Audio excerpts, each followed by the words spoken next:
Hi, my name is Nick, and I'm here to present the solution to problem B, a tree and two edges. In this problem, you are given an undirected connected graph of n vertices and n plus 1 edges. You are required to answer Q queries of the form, given two distinct vertices u and v, count the number of distinct simple paths between them. In this problem, n and q are relatively large.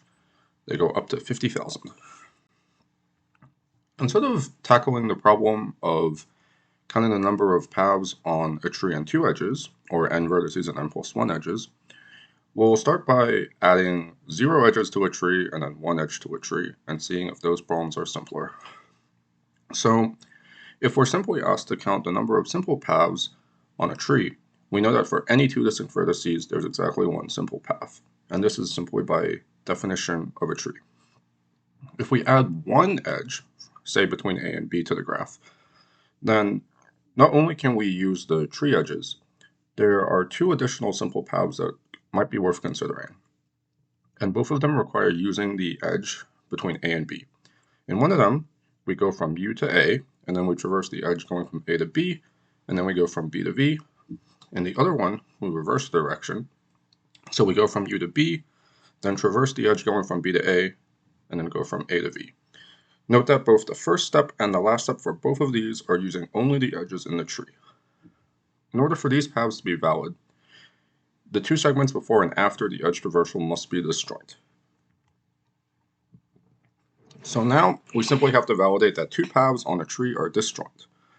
Naively, we can check this just by listing all the vertices on both paths and seeing if their intersection is non-zero.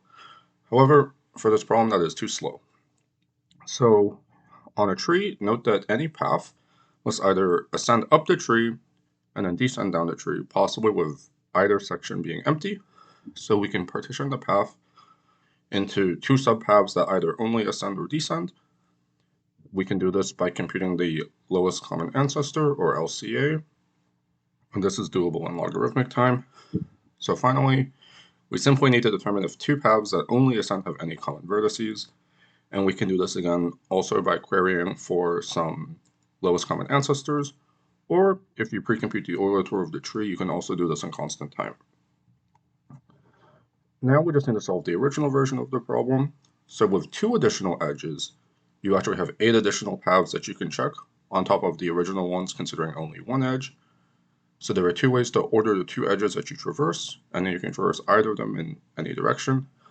And so now you have 3 segments, and you have to check that all of them are pairwise disjoint.